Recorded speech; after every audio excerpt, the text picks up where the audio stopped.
Assalamu alaikum wa rahmatullah. Sunana Nusaiba Muhammad wacce aka fi sani da Raliya Alawiya a cikin shirin matar waye. Ina mai farin cikin sanar da ku gagarumin ofis ɗinmu wanda yake Kano a Sharaɗa Phase 1 kan titin Kwanan Freedom, inda nake tallata muku wannan ofis ɗin namu domin ku kawo tallulukan ku daga ko'ina kuke a faɗin duniya. Ku ɗauki wannan lambar wayan domin kawo mana talla don mu saka muku a YouTube channel ɗinmu mai suna Matar Waye TV ko kuma a cikin shirinmu na Matar Waye. Ku kasance tare da mu masoya. Mai talla shi ke riba.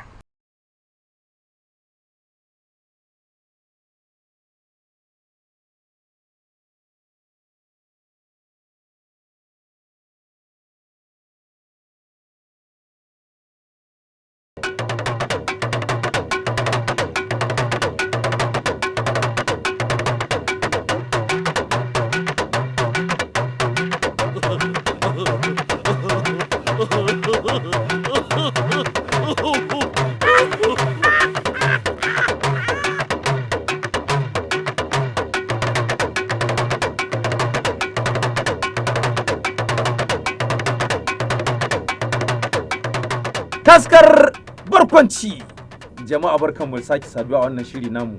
Yau ma Allah ya sake sada mu ni da ku. Kuna saurare na, kuna kallo na ko? To ku gyara zaman ku sosai ku ji wannan. Shi wannan labari akan matsalar miji ne. Shikenan mutum ne da matarsa. Shikenan tana zaune tana irin ayyukanta a tsakar gida haka, shi kuma yana dawowa da kasuwa. Ina zuwa da ya samu matan nan sai irin cibe ta din nan, irin abun nan na Indiyawa suke yake shamire tan da kiyau din nan.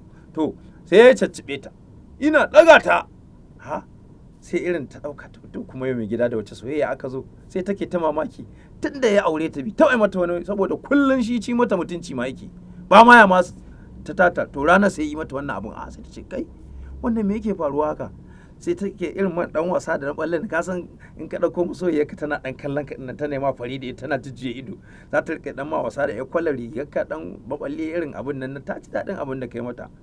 sai ta ce har sai ta ce me gida wai yau me ya faru ne, ka zo ka daga ni, me yake faruwa ne? Sai ce a da muka je wurin huduba ne, liman ya ce duk matsalar ka in ka tashi ka daga hannunka so ubangiji zai amsa ma ita. Shine to ni kuma wanda wata matsala tare ta wuce matata, ta ce ni ce sauke ni, ta ce sauke ni ce matsalar taka, ta ce aka yi daga, to shine zaka daga, sauke ni, to sauke. Taskar barkwanci, akwai karin magana, kar ku tashi. Karin maganar mu na yau shine mai sauki ne ma wannan, na sani, alheri shikenan. To sai wani makon idan mun sake saduwa da ku, ai ban gaya muku amsar wancan ba ko? To zan gaya muku amsar wancan.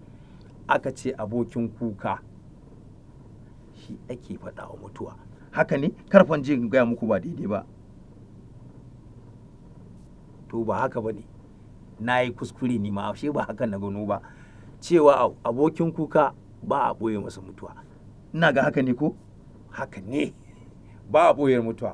Tunda ka san dama zai taya ka kuka, shi akwai kuka, to kana gaya mara amma mutuwa, ko ya san mutuwar ko bai san wanda ya mutum ba, kawai zai rushe da kuka. To wannan shine taskar barkwanci, sai wani satin kuma Allah ya kai.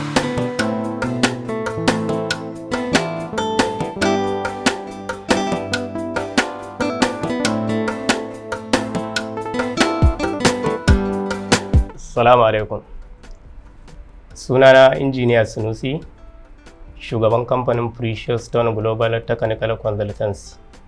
Kamfanin da ya kware wajen samun muku da ingantattun kayayyaki, abin da ya shafi pure water, abin da ya shafi bottle water, abin da ya shafi reverse osmosis RO system, and treatment plan, and softener, and printing machine, and blowing, da sauran dukkan sapphire part, abin da ya shafi pure water sachet machine ko bottle water.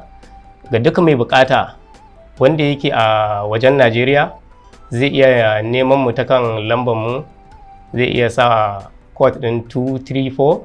Ga wanda yake cikin gida Najeriya kuma zai iya tuntuɓa mu ta 080.